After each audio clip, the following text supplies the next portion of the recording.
За би их хурлын гишүүний нэг асуулт асуух гэсэн юм аа. Бас хаан улдүргээ сонгогдсон их хурлын гишүүний хувьд нэг зүйл дээр их санаа зовж байгаа. Манай энэ ажлыг дорж ажилласан хүмүүс маань нэг зүйлийг бас надад тодруулж өгөөч гэж хүсье.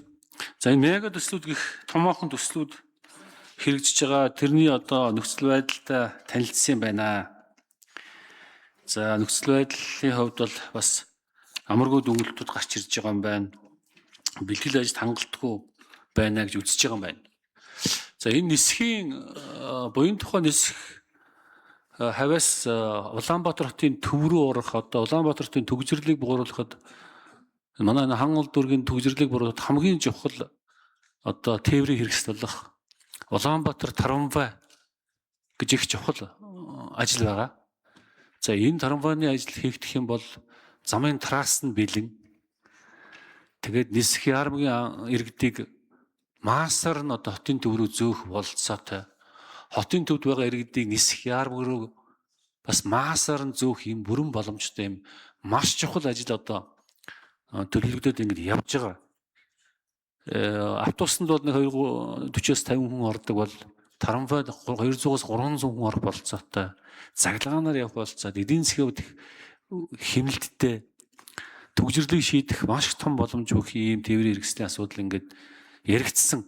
Бараг эхлэх гэж байгаа гэж надад одоо нийслэх маш их олон мэдээлэл өгчээсэн. Энэ төсөл маань ер нь та яадаг шалгаж үзэж яхад ер нь явхаар болов бүр одоо нөгөө бүхэлд нь зогсоогод хайчихв. Энэ бол их л чухал төсөл байгаа юм да. Энийг одоо хинч байсан хэрэгжүүлэх ёстой төсөл байгаа.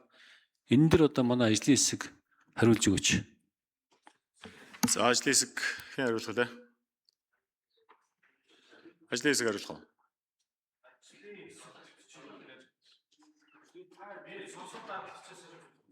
Болно. Сонсол дараалагч. Цоож дараалагч шүү. За энэ сонсголын зорилго ямар нэгэн төслийг зогсоох гэсэн зүйл байгаагүй. Тийм болохоор энэгээр сонслоо гэд ямар нэгэн төсөл зогсчих зүйл бол байхгүй.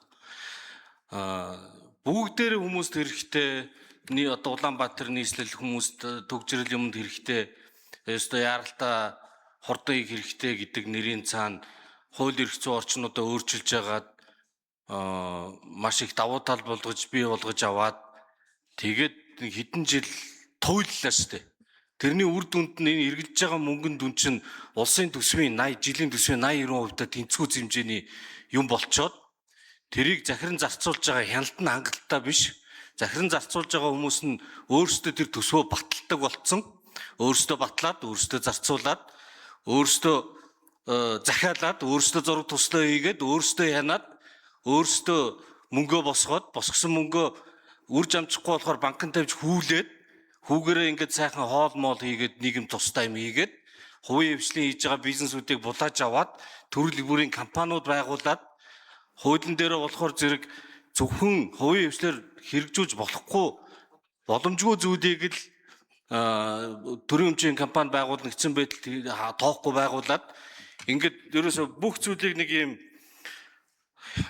нэгдсэн төсвийн хяналтын гадуур тусдаа ийм одоо бөөрнкээс хаалттай нэг юм үсгчихжээ. Энэний эрсдэл нь юу вэ гэхээр 2-3 чухал дүгнэлт гарч байгаа. Нэгдүгээрт нь энэ улсын төсвөөр эрсдэл үүсэж байна. Энэ төсвийн бодлого талаас одоо салбарын яамч тэр бас мэдээлэл хийсэн шүү дээ сангийн яам. Ер нь том өслүүд үүссэн байна. Тэгэхээр энэтэй холбоотой төсвийн хяналт тэнцлийг сайжруулах нийслэлийн болоод орон нутгийн хуваарлтыг эдийн засаг, байршил, хүн ам энэ онцлогтой хамааруулж хяналтыг хангах хэрэгтэй байна. За хоёрдугаарт нь иргэдийн төлөөлөл болсон хүмүүс иргэдээ төлөөлнө, хяналт тавина. Өөрсдөө юм зарцуулаад байх юм бол хяналт тавьж чадхаа байна. Тэгэхээр төлөөлөгчийн ажлыг хийх нөхцөлийг нь бүрдүүлж өгье. Тэр хүмүүст ингээд тэр төсөв мөнгөтэй энэ тэр юмнууд нь хуучин байдгүйс нь байхгүй болох чинь буруу байж гэсэн. Иймэрхүү эрх зүйн дүгнэлтүүд бас сонслоос гарсан. Тэгээд энэ дүгнэлтүүд бол хамгийн чухал зүйл. Үүний дагуу улсын их хурл хууль тогтоогч бодлого боловсруулагч байгууллага юм бол хууль эрх зүйн орчныг яаж сайжруулах вэ гэдэг дээр дүгнэлт гаргах нь сонсголын нэг гол зорилго байсан. Тэрнээс биш тэр төсөл энэ төсөл нөгөө төмөр дугуйтаа эсвэл дүжин даажин үр ашиггүй гэдэг бол хоёрдугаар асуудал. Тэгээд ямар нэгэн төсөл зогсоосон зүйл бол байхгүй. Илэрхий хууль зөрчигдсөн одоо жишээ нь туулын хурдны замын гүйцэтгэгчийн сонгон шалгаруулалт бол засгийн газрын хэрэг эрх газраас танилцуулга хийсэн, сангийн яам дүгнэлт хийсэн. Хуульд нийцээгүй. Энэ ажлуудыг бол маш тодорхой хэлсэн ба. Тэг ийм ажлууд нь бүгд зөвшөөрчөд байхад одоо тэр хүмүүстээр хариуцлага тооцох хэрэгтэй. Зарим нь ажиллаа хийж явж байгаа шүү. Тэгээ энэ агуулгаар нь улсын хурлын тогтоолын төсөл боловсруулаад байнгын орон дээр хэлсэн харамсалтай нь тогтоолын төсөл дэмжээгүй тайлбар бол хилцэгдэр болж байгаа.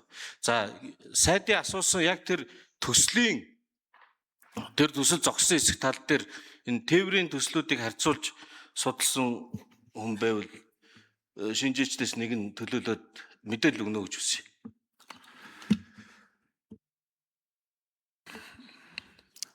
Дөрөв дугаартай энэ дэр.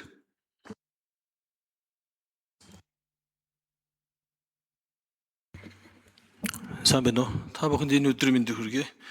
За бидний мега төслүүдийн биднэрт ирүүлсэн техник эдийн засгийн үндэслэл бусад бичиг баримт бүх материалуудаа танилцж үзээд нийт төслүүдийн маань явцыг ингээд гаргасан байгаа. Энэ дотор бол таны асууж байгаа энэ трамын төсөл бол тэзүүн 100% хийгдсэн. Ажлын зураг 0, барилгын ажлын явц 0, нийт гүйцэтгэл нь 5.2% гэж мэдээлэл байгаа. Энийг нэгдсэн төслийн удирдлагын газраас өгсөн.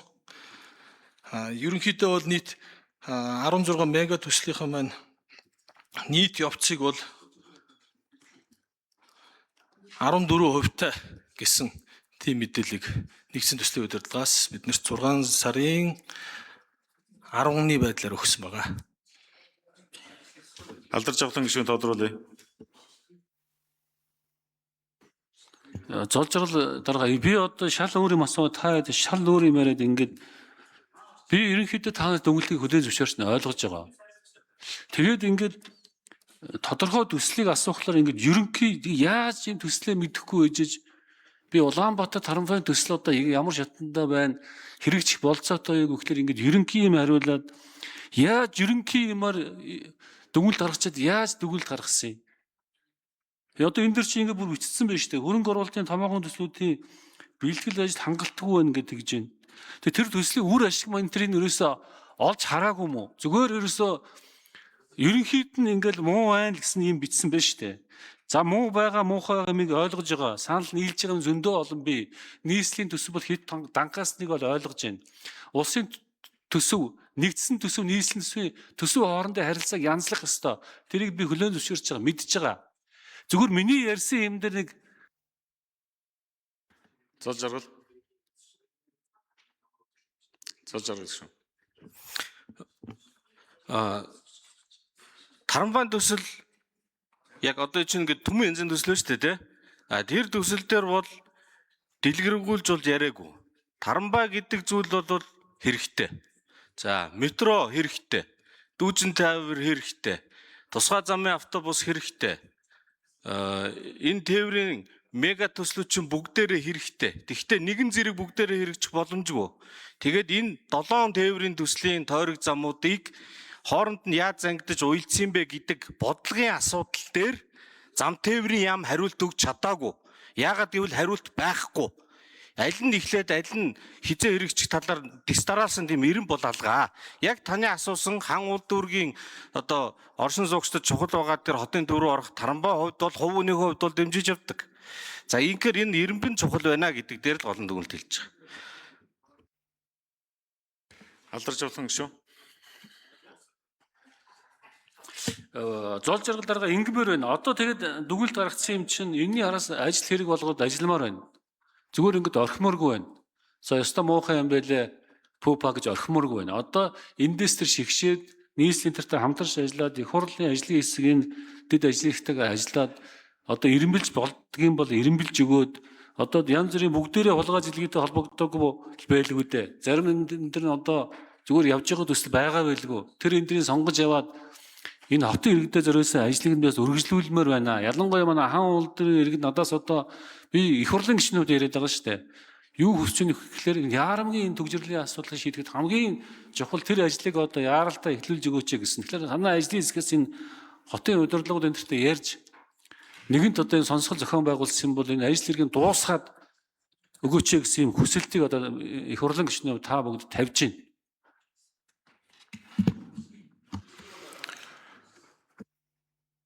Цол жаргал шүү. За алдарч авахлан гишүүний санал нэг байна уу? Энэ төсвийн байнгын орон дээрээс гарах байсан тэр тогтоолын төсөл дээр бол яг энэ төслүүдийг ингэж ирэмбэлж хагаад хөрөнгө оруулалт хэрэгцээ шаардлага хугацаа боломжоор нэрмэлж байгаад аль дээр нь хамгийн түрүүнд яах вэ энэ төр гэдэг дээр анхаарал хандуулах шаардлагатай байна. Яаж ирэмблэх байгаа вэ гэх мэтлэн иймэрхүү чиглэл бол байсан юм аа. Тэгээд энэ тогтоол маань өчигдөр бол батлагдаагүй. Гэхдээ ерөнхий сайдад асуулга хэлбэрээр томьёолоод өнөөдөр энэ сонсгол санаачсан гишүүд гарын үсэг зураад баланкаар хөргүүлж байгаа. Тэгэхээр энэ дээр бол анхаарал хандуулж ажиллах нь зүйтэй. Тантаа санал нэг байна. Логс өрөнгийн Саран Замбал.